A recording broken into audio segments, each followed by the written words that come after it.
Welcome to the Mrs. R Relevant Daily Draft Podcast. I'm Jim, joined today by Durst, Dalton, and Greg. We are going to dive in to the Arizona State class in a little bit to discuss where they are, where some of the players are for summer scouting. But before we dive into that, Dalton, you're about to make a road trip for a 7v7 tournament. You want to tell everybody a little bit about that? Yeah, Thursday. It's a little showcase. We're going to see a couple of prospects that we've been scouting for a long time. Matt Ponitowski committed to Kentucky over the weekend, and then Rashawn Brown committed to NIU. Then there's a couple of more D1 guys, a couple of tight ends, a couple of receivers. So I think it's going to be a great time. We're going to have a recap Thursday night, probably drop Friday. So then we'll have more news there. Cool. So I will have a chance to meet Dalton and Daniel because that tournament happens to be in Cincinnati, which is really close to where I live. So, Durst, you're about to go on vacation. Anywhere exciting? Going to Lake Tahoe. Nice. Sure. Nice. And Greg, what is the news north of the border? Well, we just finished having the Calgary Stampede for the last 10 days. There was only one episode of rain, which was very good for the boys because they didn't get their stuff all muddy. But yeah, that was the exciting adventure up here was the Calgary Stampede. Okay. And there was one exciting thing. So Draft Professor is going to have a way for anybody to take their board and load it. So you can load your board and you can display it on the Draft Professor site. And if you wanted to compare Durst's board to Greg's board, if they both loaded it, you would be able to display them side by side. I tested that about 2 hours before the podcast. Nice. So some of it worked. The hard part worked. There's still a lot of details that have to come. But that's about the biggest news that I have. But we are here to talk about Arizona State. And there are probably 3 players sitting at the very top of the Arizona State roster from a draft perspective. And we're not going to have any suspense. The first player we're going to talk about is Sam Leavitt, the quarterback. Dalton, what do you have on Sam Leavitt? Yeah, 6'2", 200 pounds. He was a quarterback. Was a four-star recruit originally, committed to Michigan State. Played a little bit as a freshman, but redshirted. So he was a redshirt freshman this year. Won freshman of the year, Big 12. You can see how much he got better every game. Like the start of the year, they struggled with Mississippi State and some other bad teams. And then at the end of the year, they were dominating everybody. And you see how the Texas game, he played great. And the biggest thing about him is how good he is under pressure. One of the best in the country, I think. 7.8 yards per attempt under pressure. And he had the 12th overall PFF grade. He's so great against the pass rush, and that's one of those things that's kind of uncoachable as a quarterback. You either have it or you don't, and that stuck out on film a lot. Only 6 picks last year, 24 touchdowns. Good ball placement, scrambles well. Not great top end speed, but overall he's a good quarterback. I got him a second round going into this year, but ultimately I think he'll decide to come back. Well, Durst, how about you? Well, you know me, when I do these team podcasts, I always kind of like to start off with a little bit of draft history. And, as great of a season ASU had last year, they only had one player drafted in 2025, Cam Skattebo. Their 5-year average is a mere 1.4 players selected. And the last time that Arizona State had more than 5 players selected was the year 2000. But I'm pretty optimistic about this team. I think this is a team that's got a lot of players that have the potential to get drafted. Whether or not they get 5 or 6 remains to be seen. But certainly one of the top candidates is going to be quarterback. And so let me get back to him. So, 4-star recruit, 21st ranked high school quarterback. He was a Michigan State transfer. He was at Michigan State for 2023. So one of the nice PFF stats is that in 2024, he was the only Power 4 quarterback with an over 80 PFF grade as both a passer and a runner. And that's not the returning ones. That's have all the PF or all the Power 4 quarterbacks last year. So Levitt has a quick release and can put plenty of zip on the ball. Can layer the ball with touch and ball placement. Very good athleticism and movement skills. Ability to extend plays and gain yards with his legs. He has 21 of his 107 runs gained 10 or more yards. Does a good job avoiding the negative plays. He only had a 1.1% turnover worthy play per PFF. It's 6 interceptions, but one of them wasn't his fault. And so it was really only 5 turnover worthy plays for the entire season, including 0 fumbles. Now, to kind of keep the 0 fumbles in perspective, Lenore Sellers had 11 fumbles last year. And quite a few of the quarterbacks that are considered tops or top prospects have a decent amount of fumbles in their background. Levitt's got 0. His 6 interceptions were tied for the 6th fewest in the FBS among those with at least 300 dropbacks. So, yeah, there's a lot to like about the guy. Now, he's a little undersized. His answer to pressure to me is to run. So, he gets pressure, he kind of ignores the second progression throws and, kind of takes off. So he's either a passer or a runner, but kind of rarely both. Pocket depth, I think, is an issue, kind of running out the back of the pocket, drifting a little too far back. I say he often keeps dropping to a 10 or 12 yard deep, spot. Some dangerous throwing late in the middle of the field. Now, dangerous, but still only 5 turnover worthy plays for the season. And then, other than this Texas game, the Longhorns, I really didn't see that he faced a menacing pass rush on his schedule. So I'm a little uncertain how he handles, top-notch pass rushers. Good mechanics when he's in the pocket, but too often throws off his back foot or, drifts backwards a little bit. So in the end, Levitt's a fun quarterback to watch, but I think his game's a little dependent on his scrambling, a little bit dependent on the off-script plays. And it's just a redshirt sophomore. I think he's going to return. I agree with Dalton. I think he's going to return.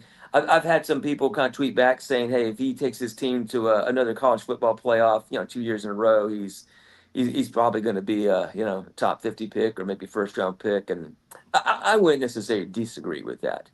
Now, play style, the first guy he reminded me was Max Duggan, which may sound like a terrible, kind of comp for him. Max Duggan was in a similar situation where he took a kind of a lowly, TCU team to the college playoffs, and in TCU's case, the national championship game. But the biggest thing is I'm comparing him to Max Duggan, who was a senior, I think maybe even a redshirt senior. And I feel like Sam's Levitt's play was on a similar level as a redshirt freshman and a first-year starter. So I think his upside is tons higher than Max Duggan, but he just kind of reminds me of the play style, even if I'm just comparing him, a redshirt freshman to a senior. So, Greg, what do you think of Mac or of Max Sam Duggan? Levitt? He was great. Oh, okay. We're going to discuss Sam Levitt. I think. Okay. Sam Levitt. Well, he had 8 passes for over 50 yards, most in the Big 12, and tied for second most in the FBS. And he's the only ASU player this century to have more in one season, other than some kid that plays for the Washington Commanders currently, Jaden Daniels. He's as you said, he is a little bit smaller than the typical quarterback, but again, with Kyler Murray and all these other smaller quarterbacks in the league now, I don't care how big a quarterback is. Can he throw the football accurately? He was pretty accurate. That's what matters to me. If you're an accurate quarterback, but again, his footwork, like you also mentioned, Durst, needs lots of help.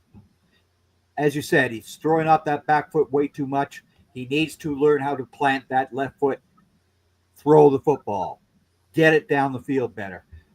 Levitt, I think he does come back for next season. I don't see him, even if he leads ASU to the playoffs again, I don't see him leaving. The NIL money is going to be too good. He stays put. So all you guys who are all hyped up about Arch Manning and Sam Levitt coming out early, no, this isn't going to happen anymore. Kids, relax on this. Relax. Yeah, so I actually wanted to take a stab at the NIL issue with somebody like Levitt. So to me, there would be, I think there's 4 ways this plays out. One is that he declares for the draft this year. Second, he would stay at Arizona State. Third, he would enter the portal to go to a bigger school. So do we have cases where junior quarterbacks have come out within the last 3 to 4 years? Can we think of one? Because it's escaping me. So Drake May came out as a redshirt sophomore, right? Yeah, sophomore. He came out as a redshirt sophomore. And he was at North Carolina, which is in the ACC, correct? Yeah. Mm-hmm. So that wasn't even like what I have another theory too. We're seeing fewer SEC quarterbacks go to the NFL, right? Because Shador wasn't in the SEC.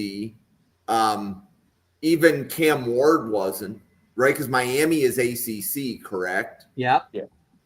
So is the SEC where quarterbacks go to get relegated so they get drafted somewhere else, right? Kyle McCord left the Big Ten to the ACC. He gets drafted.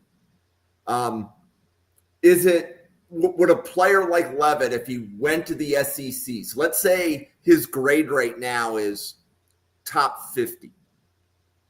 If he goes to the SEC, his draft stock could potentially decrease, right?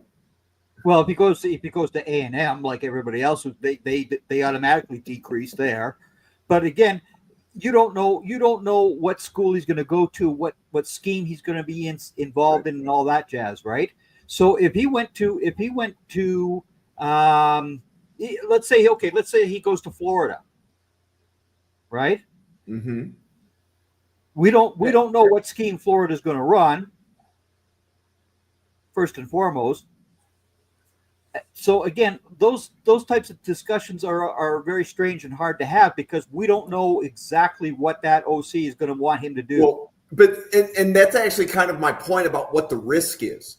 Yeah, like to the player, right? Because is it better for Levitt if he has let's say college football playoff? Let's say they make it to the tournament, right? So that would be 2 straight years that he led the team that far, right? Do we say, well, we want to see you against higher competition because you're never going to win it all at Arizona State? Like, no. Dalton, how do you see that? Well, the next 2 years, I think you got 4 first-round quarterbacks in the SEC coming out. Lagway, Sellers, Nussmeier, and who else? There's one more. Arch Manning, of course. Arch. So 4 in the next 2 years. So I think if he tries from the SEC, I think he'd be fine. You just got to pick the right team. Not Florida, though, because we have Lagway, so I don't think he'd start. But I'm just using Florida as an example. Oh, I got you. But, yeah, if he goes like Ole Miss, maybe, I would like that. But, okay, so compare the offense at Arizona State. We had a lot of criticisms of trying to evaluate Jackson Dart in that Ole Miss offense, right?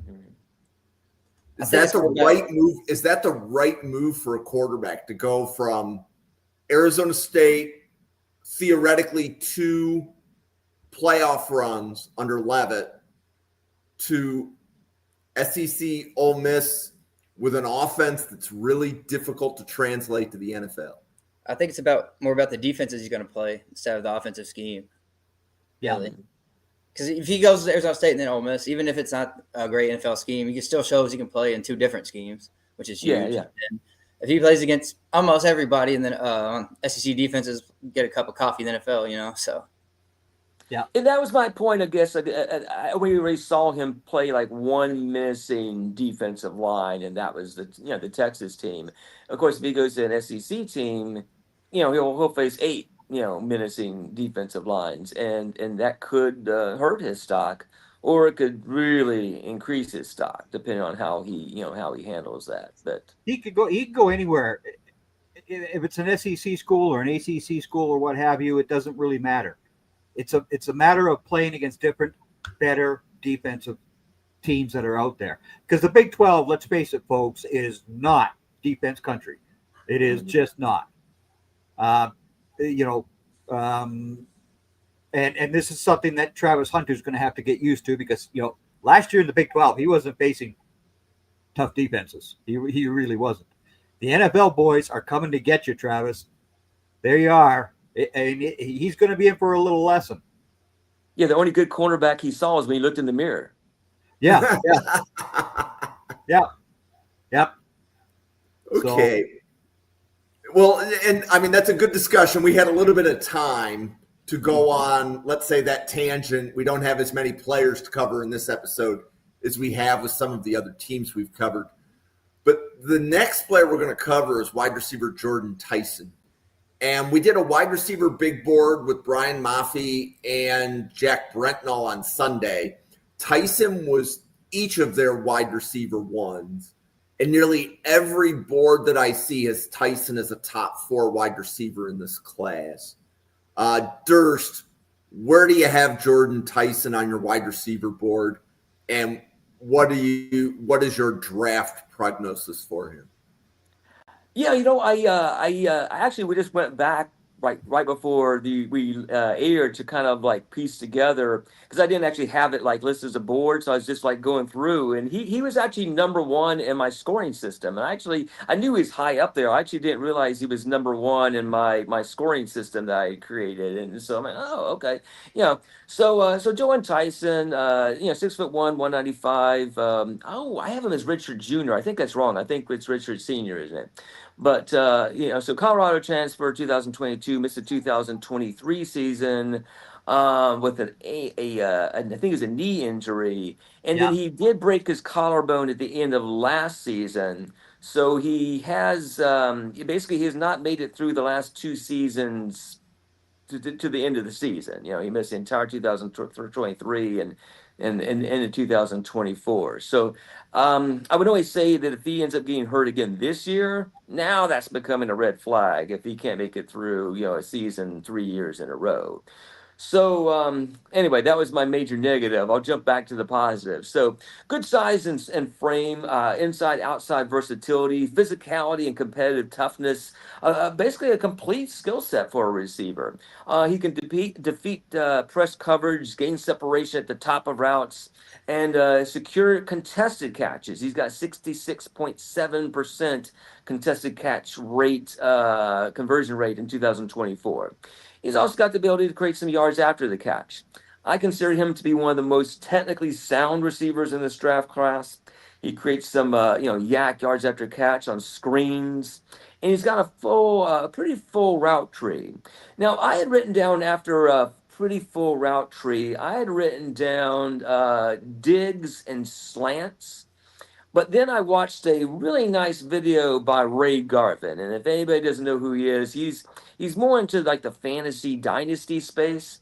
But Ray GQ is a great guy to follow. He's a great Twitter. He's also a great YouTube channel that I think is now just under Ray Garvin. But he actually just had a video out today, and he's got a lot of really cool. Basically like Matt Harmon reception perception type of graphs that he's got. We won't see Matt Harmon stuff until March. So it's kind of cool that Ray's got that out. And he charted him as being like go routes, post routes, and digs as being the 3 main routes that he did. But we both sort of agreed he's got a pretty full route tree. He can be a pretty good deep threat with good height, speed, and ball tracking. Now, in addition to the injuries, I felt that most of his separation and yards after catch came when he lined up in the slot. I don't have a lot of data to back that up. In fact, I think some of Ray's data maybe conflicts that a little bit. But just the eyeball test, I felt like a lot of his yards after catch and the separation was when he was in the slot. And when he was out wide, I didn't think he got a lot of separation or a lot of yards after the catch. It's something I'm going to pay more attention to this year because I wasn't charting that or anything.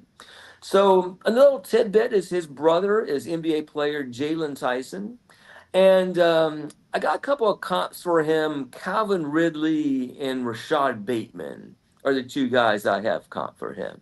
Of course, both of them are first round picks.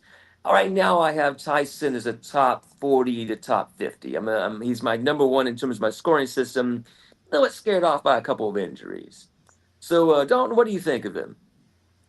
I like him a lot. I got him. I actually got him as my wide receiver one as well. Just before I got into it, he was just so good when he's on the field. I know he does get hurt a lot, but even as a freshman at Colorado, he averaged 21 yards per catch. So I mean, when he's been on the field, he's produced. Had a 12 catch game last year, 176 yards, 2 tuds against Kansas State. So he has games where he can just as unguardable.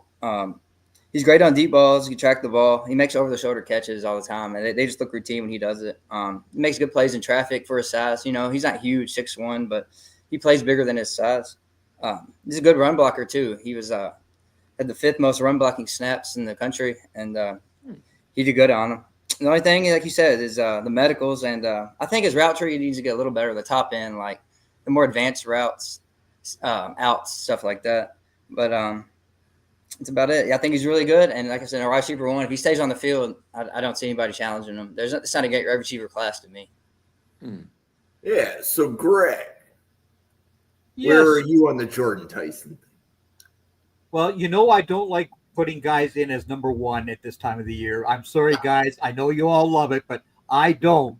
I wait till 4 to 6 weeks of the season are done, and then I will rank players where I think they're going to be. Isaiah Bond, ring any bells to all those people out there? I was so mystified by everybody having Bond up so high last year. And what are you guys watching? What are you people actually watching? Where did Isaiah Bond end up? Huh? Beside us on the couch. Yeah, bingo. But again, Tyson is a very decent receiver. I definitely think he is, as you said, Durst. I got him in my top 40 to 50 players. He needs to stay healthy in order to move up for me. That's my bottom line. If the guy stays healthy all year, then okay, he's going to be fine. But if he has another injury, especially to the leg again, well, see, this is why I don't put guys in at number one, because they haven't played enough football this year to be ranked that high. That's the way I look at Jordan Tyson right now. Okay. And then, Greg, the next player we're going to talk about, offensive tackle, Max Ikenakor. How well do you think I did there? You did very well. Ihenakor, I bet it's the way that is. That's There right. you go. Ihenakor. There you go. All right. So Max is 6'6", about 325. He's a redshirt senior.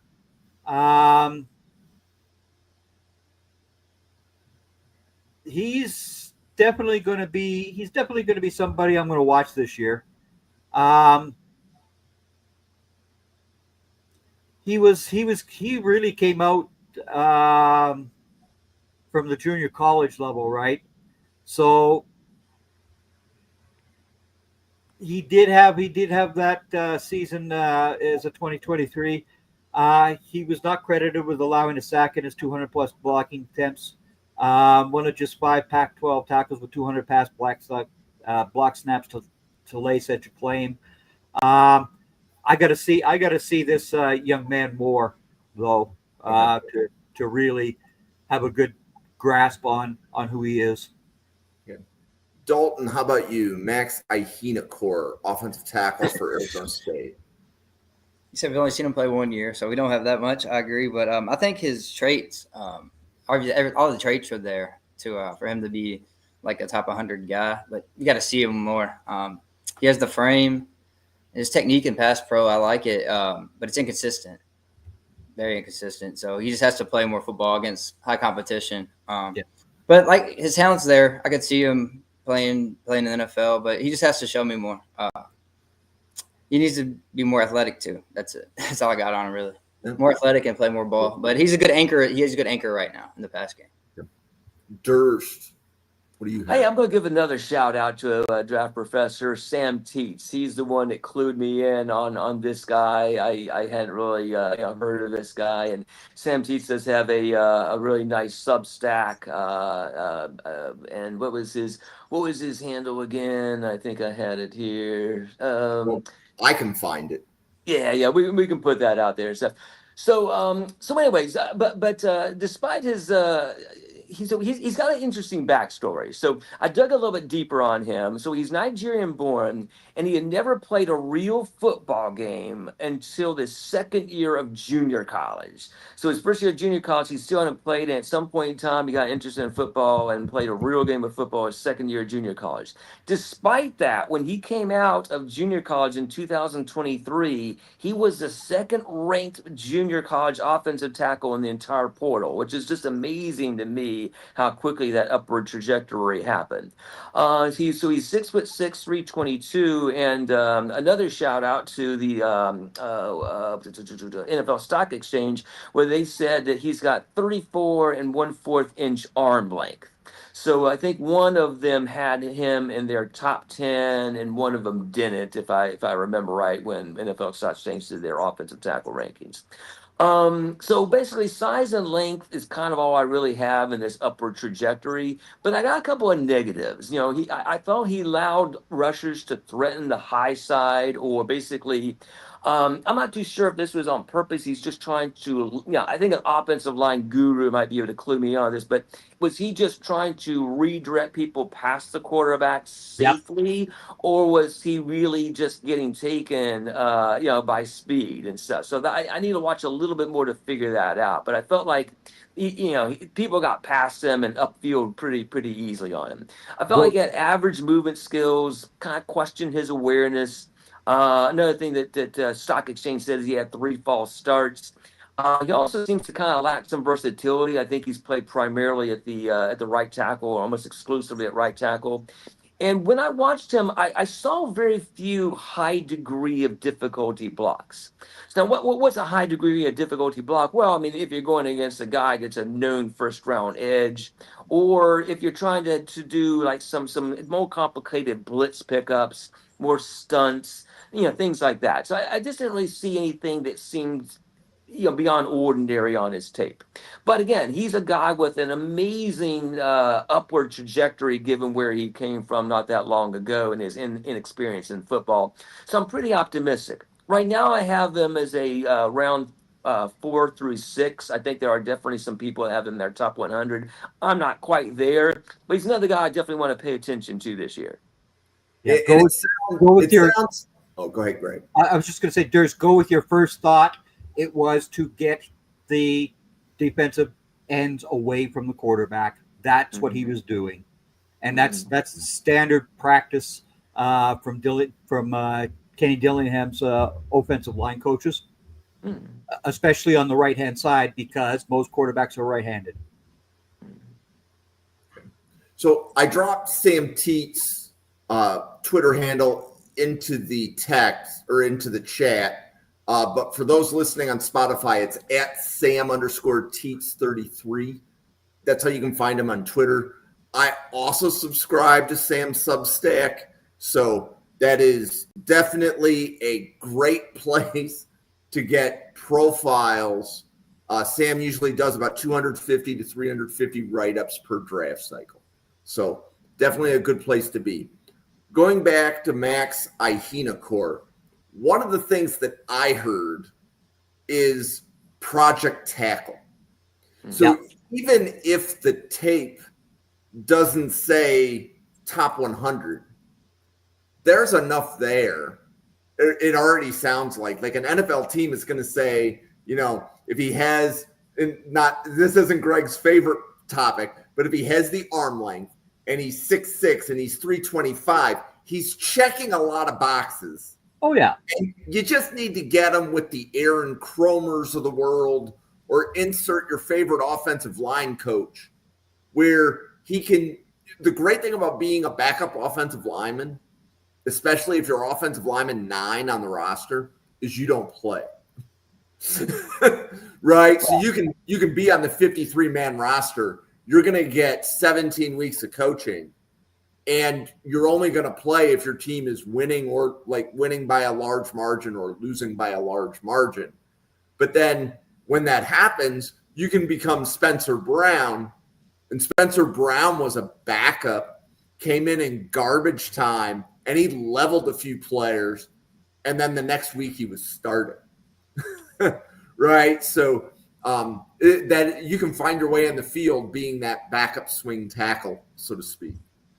Yeah, kind of like a Kieran Amadezi from the guy that came out Yes. of Yale a couple of years ago. Really good, skillsy kind of guy. And Yep. And we could probably find 5 or 6 offensive tackles every draft class that kind of meet that pedigree where it's somebody that is relatively new to football and a football coach at the high school or college level sees a large human being and says, you're an offensive tackle, and they try to teach him the position. Right? This isn't the first time that we've heard of, the first time this offensive lineman played football was 2 or 3 years ago. So that being said, there is another offensive lineman on Arizona State, and that is Ben Coleman. Dalton, you want to kick off Ben Coleman? Yeah, he was originally a 3-star D tackle recruit, actually. Moved to O tackle. Happens a lot. Another transfer came from California. Tore his Achilles in 2023. Never good, but my favorite thing about him is he's a pretty versatile. He started games at left tackle. Last year he played guard. This year he's moving to center. So that's the best thing about him, I think. He's good on pull blocks and duo blocks, getting to the next level. And he can definitely finish plays to the whistle. He can knock you down. But he's old. It's his 7th year. So that kind of knocks a lot down. And he does overall lacks lateral agility. Right now, I just got him like late day 3. I think he can be just a swing guy. Come in if somebody gets hurt, play at any position. Durst, how about you on Ben Coleman? yeah, Dalton pretty much hit all my points. I will add one more thing. He does. His father was an NFL, I think, offensive lineman as well. But his father, Ben Coleman Sr., did play 9 years in NFL. A lot of teams like to see those NFL bloodlines. But yeah, biggest negatives. Overage, 7-year senior with a history of a torn Achilles, all those a few years ago. And biggest positive to me is his versatility. He can. I think he's after this season he'll be able to play any of the interior offensive line positions. And he does not have the profile for an offensive tackle, but he does have he does got 9 starts at left tackle at Cal, so he at least could be that emergency offensive tackle if everything just goes haywire and you need the guy. So I have him as a round 5 to 7, primarily because of the 7th-year senior category there. But I've seen some good plays from him, but I'm not super high on his draft prospects. Greg, anything to add on Ben Coleman? I've got him as like a 7th round guy who probably needs a full season in the UFL, and then he could get the practice squad. Well, again, it's coming off that injury, and like you said, 7th year. Hello. Yep. Okay, and then the last offensive player I believe on the list is wide receiver Jalen Moss. Durst, you want to kick this one off? Yeah, so he's a Fresno State transfer, 2022 to 2024. There he had 24 starts with 103 catches, 1,269 receiving yards, and 10 touchdowns in his 2 seasons because he was, he redshirted. It's his 2 seasons of playing. So yeah, I went back and watched him, and I primarily watched the Fresno State Michigan game. So I said he thrives in short to intermediate area of the field. He consistently is able to find open space. He also, by some metric, ranked number 7 in the FBS in punt returns in 2024. So he had 6 catches against Michigan. 2 of them appeared to be against Will Johnson back when Will Johnson was still healthy. This was like the second game of the season, I think.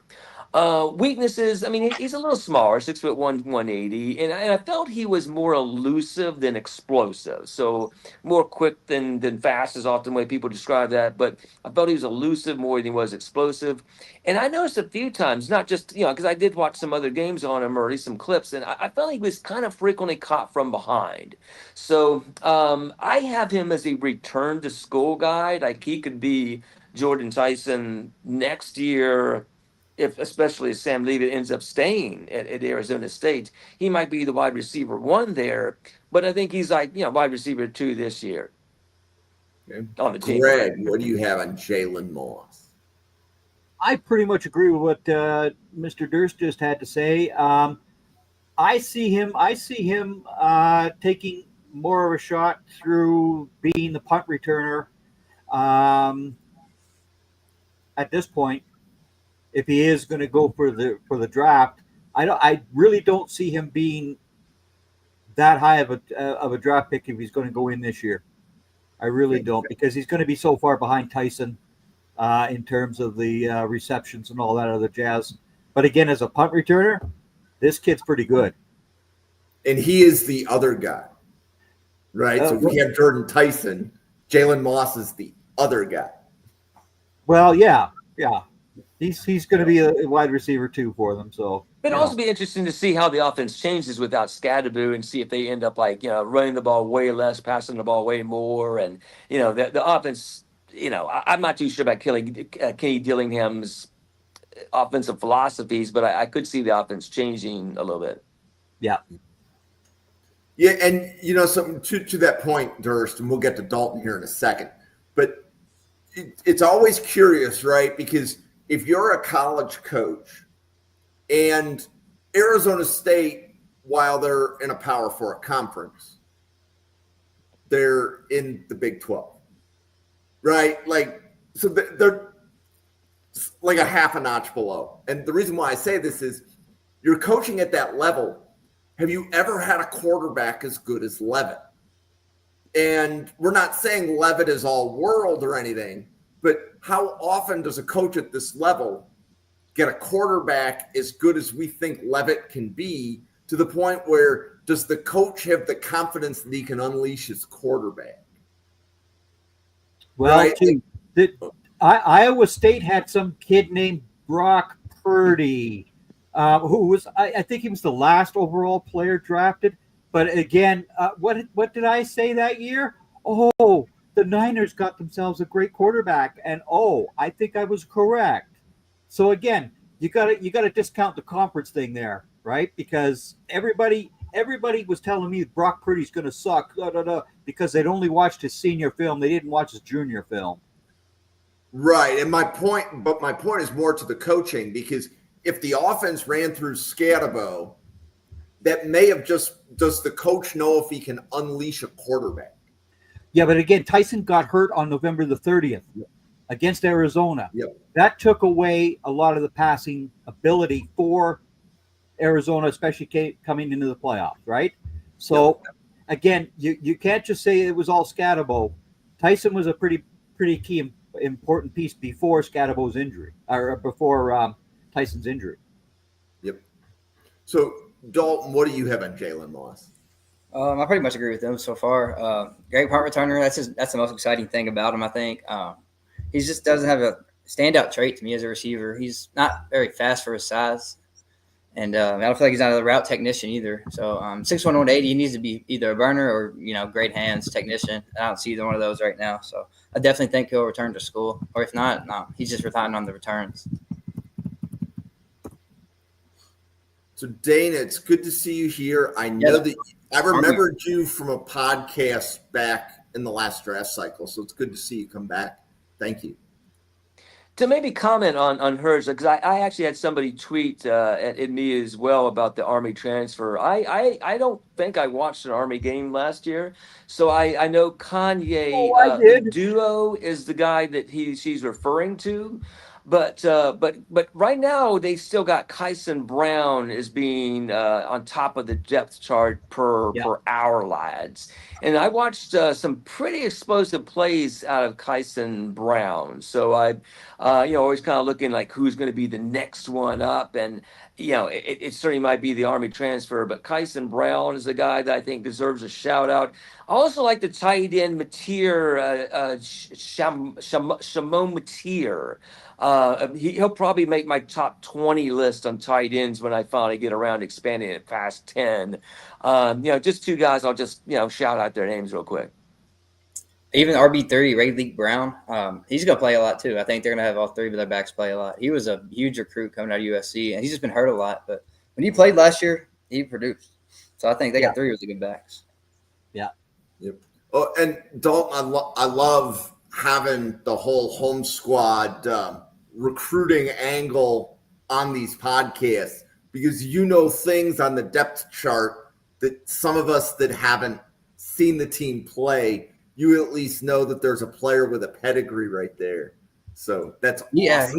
He was one of the biggest when he came out. He was a 4-star. I think he was the number 3 or 4 back in the country when he came out. So when he came out, yeah. And I'm sorry, Dana, but this old Marine doesn't like the West Point guys. It's Annapolis, and Annapolis beat up Army last year. So there you go. There's your history lesson for the year. Okay. So before we switch to the Arizona State defense, let's pause for a quick commercial. Durst, do you want to let everybody know who you are and how they can find your content? Yeah, you can find me on Twitter /X at Durst NFL Draft.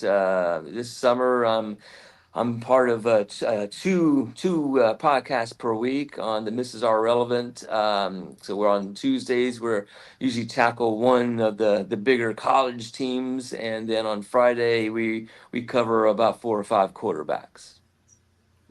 Greg. Well, I do this every Tuesday night with you guys over here at the Draft Professors. And Saturday nights, I'm hosting the Final Word at Team MBS Media. I'll be also focusing in on my previews, and then with training camp starting this week, it's time to get back to the Cowboys, and then again it'll be the Fighting Irish of Notre Dame. So that's what I'll be doing. Okay. Dalton. Yeah, with Home Squad Sports, you can find us on X, Facebook, all the socials, and then we just got a new Substack. Got our senior writer, Mark, just dropped some new articles. So if y'all get a chance, everybody go on the Substack, check that out. And like I said earlier, we'll have the 7-on-7 review about all the high school prospects coming out, and then American Conference preview will also drop this week. And Dalton's being very modest. So Home Squad Sports does a lot of high school recruiting. So they have a significant amount of knowledge and information on like all those 4th and 5th string players on the college depth charts. So like I love having both you and Dalton. I'm trying to remember, what was it? Daniel. Yeah, so you will see Dalton and Daniel on Draft Professor Podcast on Mondays. Once we finish this month of July, you will see Dalton and Daniel holding down the fort on Mondays. Now, for the channel, you can follow me at NFL Draft Fanatic. No, I am Fanatic. It is the same on YouTube as it is on Twitter. So please give it a subscribe on YouTube. That is the best thank you can give. We can clearly see that the channel is functioning at a reasonable level for a channel that's really only 8 months old. I think nearly every draft professor is impressed with, Dana, this is, I know that you've been here before. I recognize your photo kind of thing as it comes through on the podcast. So it's good to see you here. So we have daily draft content. Here's the content this week. So we did a wide receiver big board on Sunday. Yesterday we did the LSU. Today we're doing Arizona State. Tomorrow we are doing Michigan. Thursday we're doing Miami. Friday we're breaking down some quarterbacks. Sunday we're doing a running back big board. Then the next week, I believe it's Ohio State on Monday. It is Auburn on Tuesday. Oh, I'm already forgetting the team that we're doing on Wednesday. And then on Thursday, we're doing Baylor and TCU in the same podcast. We got some sleepers on Friday, and then we got some more stuff coming on Sunday. So daily draft content. We are breaking down the draft class. And at Draft Professor, we don't just talk about the top guys. We try to talk about as many of the round 1 through 5 guys as humans can realistically predict. And I'll just leave it at that. For Arizona State, we have a few players on defense that we need to talk about. We are going to save, I'm looking for his name already, Keith Abney for last, because I think he will be the one that is likely ranked the highest. So if you want to hear about him, you got to wait about 20 minutes. But Clayton Smith, edge. Greg, what do you have on Clayton Smith? You would make me go to the edge player instead of the safeties, but okay. Okay. Clayton Smith, there we are. Okay. He's 6'4", 240 pounds. Last year, what did he do? Okay, he was a redshirt sophomore. He's now a redshirt senior. His previous school was Oklahoma. And I really don't have a huge amount of stuff on Clayton Smith. So, yeah. Dalton, what do you have on Clayton Smith? Like you said, Oklahoma transfer. He was a 4-star recruit when he came out, around 50 overall. So he was expected to be pretty good, but right, he's a little undersized for me for edge, 240. Yeah. He's got good quickness though. I think he's a capable blitzer, not great, but capable. But I think he's pretty good in coverage. Like he's rangy and aware in zone, and he can guard tight ends and man. I think he has the speed to chase and run in pursuit. But besides that, I think he misses way too many tackles in the run game. He likes the violence and the pop to bring him down, so they always get extra yards. And he can get over aggressive too and overrun plays all the time. So right now I got him like a day 3 guy around 5 to 6. And Durst, what do you have? Yeah, pretty similar. So, as they said, Oklahoma transfer 2021 to 2022. He got 0 starts when he was there. Of course, his first year he was redshirting. I wrote down very good length, but it appears to have kind of a high cut frame. I said he's appears twitched up and explosive, but kind of unproductive. He seems to lack a pass rush plan, bend, speed to power, and counters. So he's kind of one of those, sort of looks the part, but doesn't necessarily play the part. You see a couple of good plays now and then, especially I think some backside pursuit. But a lot of his plays are when he's not really blocked, and so so he'll somebody will they'll have a tackle or a guard kind of pull and go the other way, and he'll sort of follow them and get the running back. So I have him as around 4 to 6, and I mean obviously I think playing if I was grading him on his actual performance, I'd probably be more 6 to 7. But I think there's still that potential, that 6'5", 245-ish frame that I still have enough potential there that maybe he has this breakout season. But he only had 4 sacks last year, and I'm just not really expecting a whole lot out of him. Okay, and then now we're going to hit a few different safeties. So, hello. There you go. So we have 2 safeties, Xavier Alford and Miles Rouser. Greg, do you have anything on either of the safeties? Oh, absolutely, because, of course, safeties are the smartest people on a football field. I keep telling you guys this, and you guys are going to hear it every week. Safeties are the smartest players on the field. He was dubbed the 100-yard landlord across social media platforms. he was the last line of defense for ASU last year. He had the fourth most snaps in coverage, 354. He allowed just 7 receptions last year, second fewest among the Big 12 players with 250 coverage snaps. They're only throwing his way 4.2% of coverage snaps. Geez. That must mean he's pretty good. His forced incompletions, 35.7% of the time when targeted. The best tally amongst all FBS players. So, yeah, he definitely is a top candidate for me going into the draft this year. I've got him going in the top 100 easily. So, Dalton, what do you have on either or both of the safeties? So I like something else I like about Alford. I think he can play any alignment. Seems like he can play split safety. He can play single high, or he can even drop down and play man.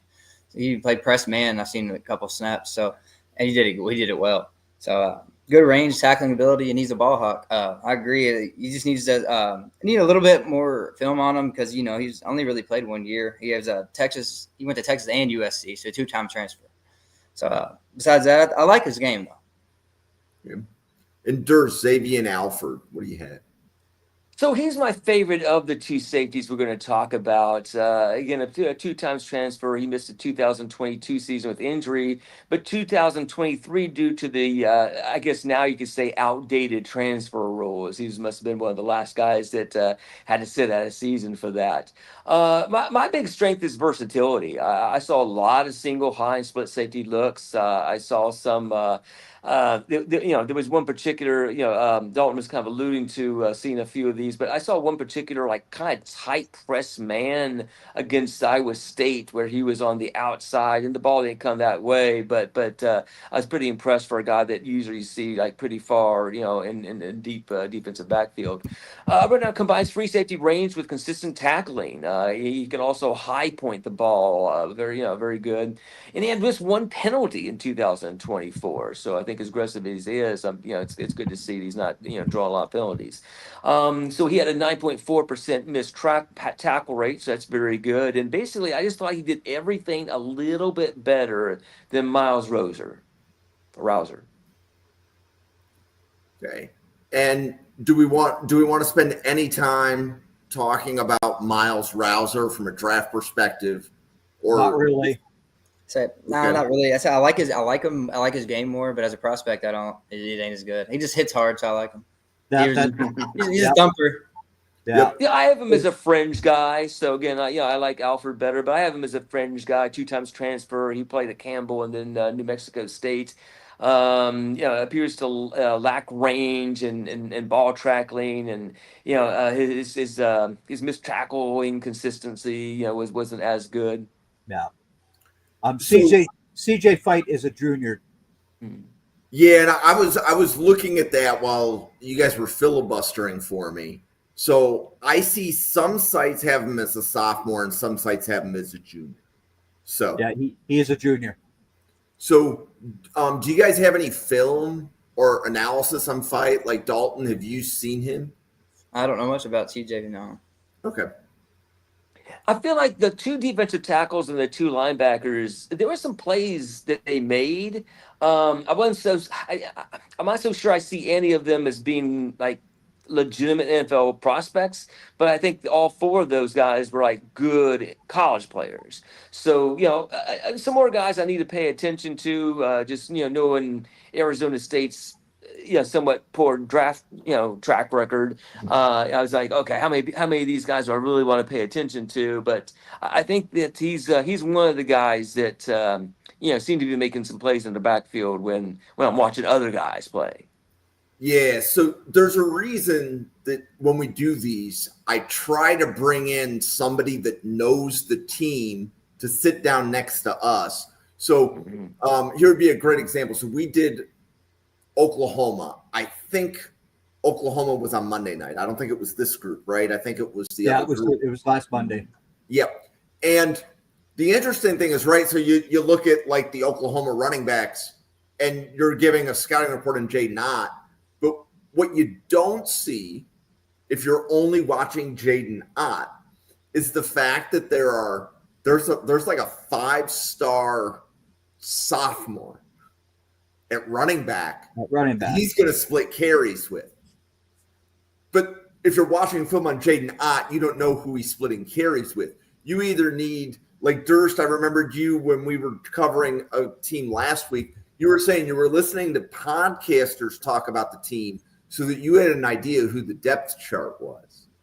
Yeah. Kind of thing, or like what the position battles were. So, like Dana, it's awesome that you're here and you can feed in guys like CJ Fight. If they don't make the draft lists that we're kind of using as a group for who we do the analysis for, we wouldn't necessarily have just watched film on the one player. I could tell you CJ Fight is being looked at by every single team in the CFL now. I'm telling you. Because no, he measures out as a very good DT for the CFL. Will he be able to increase his level this year? I don't know. Okay. So we have 2 corners. We're going to cover Nyland Green first. Durst, do you want to kick that one off?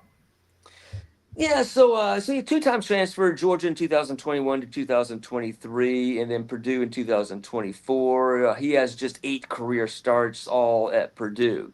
He's got length and speed, and he was a 4th ranked cornerback coming out that season. I'll be interested in what, if Dalton's got some background information on that. But I don't really. I watched a little bit of him. And I'm not so sure he takes over the starting position from Javon Robinson.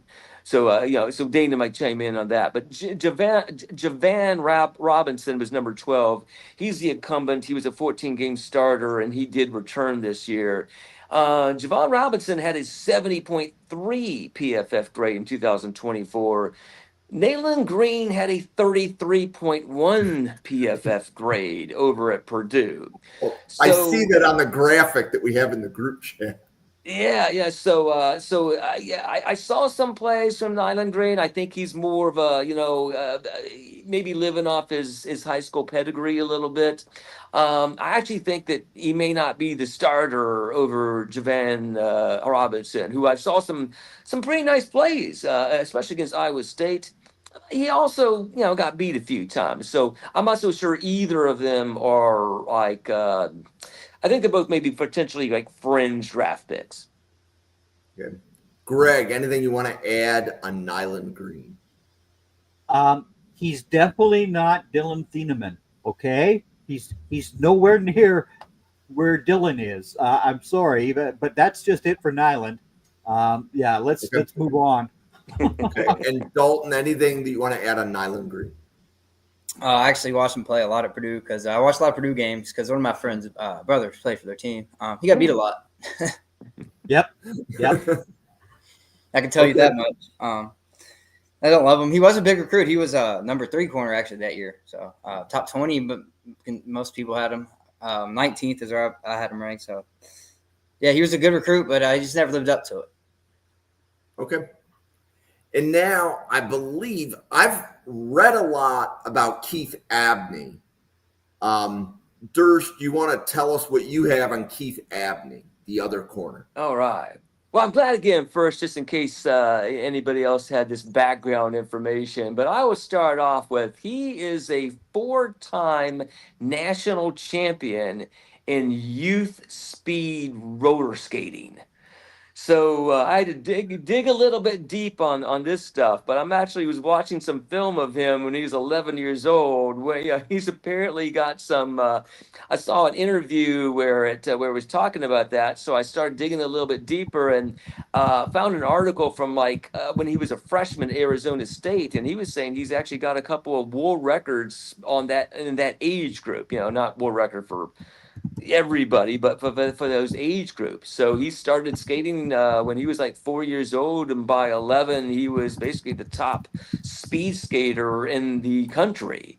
So beyond being a skating champion, very good reactionary quickness, quick feet, fluid hips.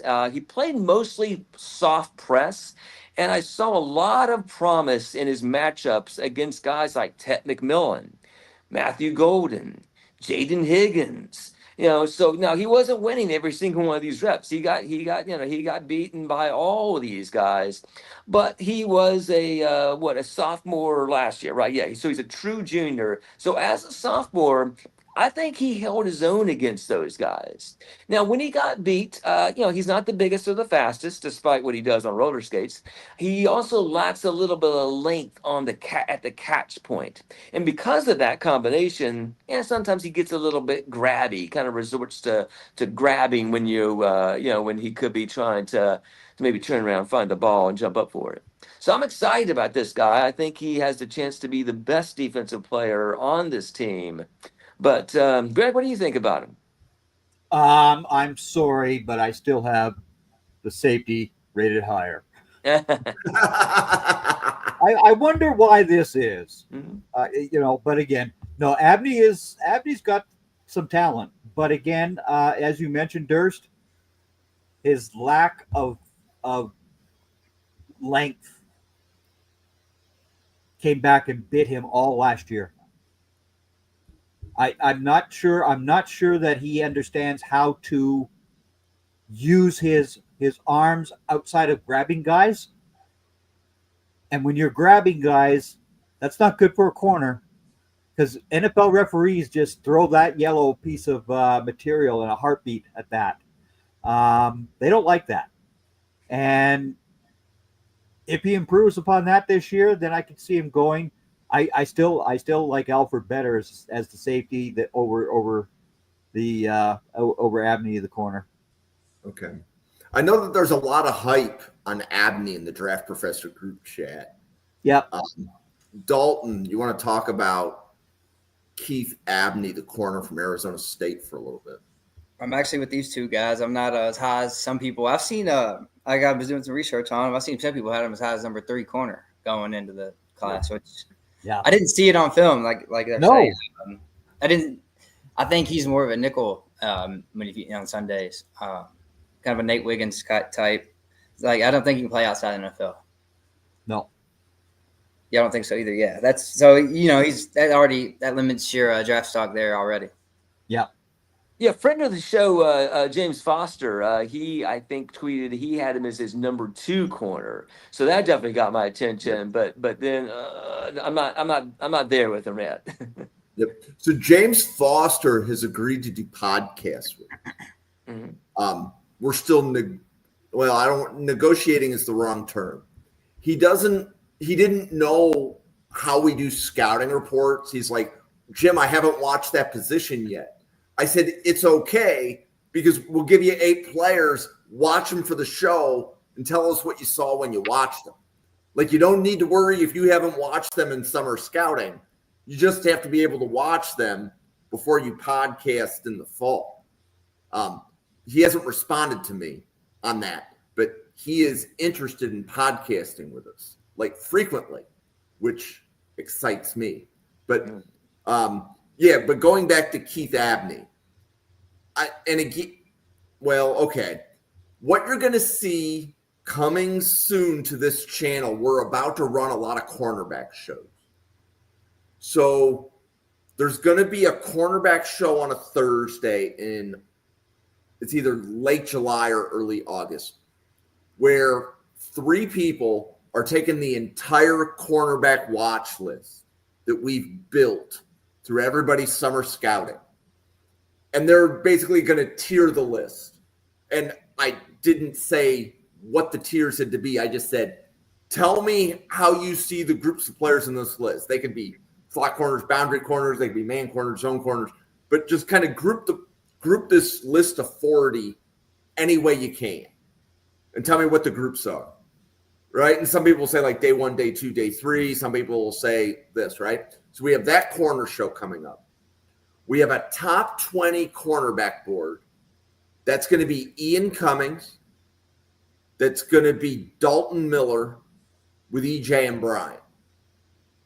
So, and the reason we're saying a top 20 cornerback board is exactly why, like what you had said, Dalton. Some people have this guy as corner 2 or 3, and some people have him much further down. Yep.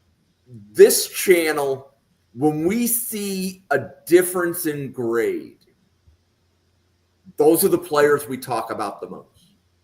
Yeah, Dalton is bang on. I see him going as a nickel corner in the NFL, and it's because he's not going to be able to cover the guys in the NFL on the outside. I don't think. And is that based upon more arm length, height, speed, or something else that you make that assessment, Dalton? It's more about length, yeah, not necessarily height. Some you can get some. There's some boundary corners that are 5'11", you get away with it, but yeah, his arm length. You can see it all the time at the catch point. He's right there. He just can't reach the ball. He can't reach the ball. And that's big. That's big as a corner. Okay. Yeah. So, I am looking forward to hearing commentary on the whole cornerback class. So, on average, 33 corners get drafted every year. And then there's like another 17 safeties. So usually it's 50 defensive backs get drafted every year, 33 of which Draft Tech can classify as a corner. So the issue is like our watch list for corners is actually only like 40 or 45 deep. It's not a deep list, like relative to like defensive linemen. I think we're sorting through a watch list of 100 players with a draftable grade. But only 60 defensive linemen are going to get drafted. Yet right now, people are saying, Randall gives me his draftable grades. Bill Sparks gives me his. We combine that, and that's like 100 players.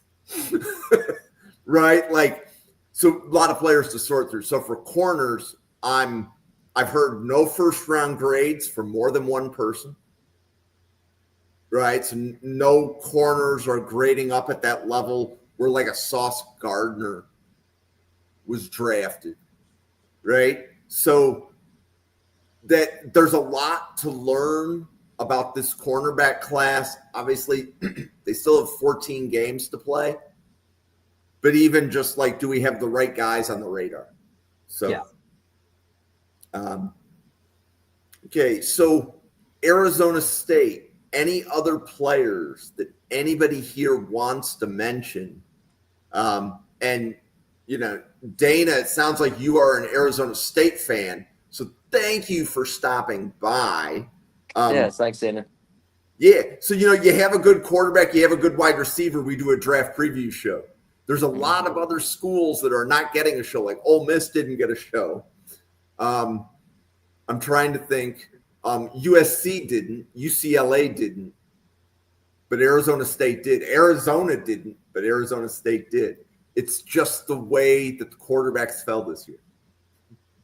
Sam Levitt got Arizona State a draft professor preview show. So, Durst, anybody you want to mention? Well, I kind of mentioned three people already that weren't really on our watch list, and the running back Hyson Brown, the tight end Cameron Matier, and then the other cornerback, which was Javon Robinson. Kind of piggyback on something I had said before, though. Linebackers like Keyshawn Elliott and Jordan Crook. I mean, these are guys that kind of flashed when I was trying to watch other players, and even Elijah O'Neal was a guy that's like, are we sure Clayton Smith's better than Elijah O'Neal in terms of being an edge? They seem relatively comparable, but Elijah O'Neal was listed as the backup. Again, we're obviously not going to get 15 players drafted off this Arizona State team, but all these guys at least deserve a little bit of a shout out. Dalton, anybody that caught your eye as you were watching Arizona State? Maybe one off the radar guy, another edge, Prince Darbo. Had 3 sacks last year. Might start opposite Clayton Smith, so maybe somebody to keep an eye on. And Greg, anybody else from Arizona State on your radar? No, I agreed with Durst. O'Neal, I think, is a better edge than the other gentleman that we mentioned earlier. Okay. Well, we are an hour in. Dana, thank you for stopping by. It is a pleasure to see you follow the podcast. For Greg, Durst, Dalton, for myself, the 80 podcasters at the Draft Professor. Thank you for watching, everybody. We'll see you when we cover Michigan tomorrow night.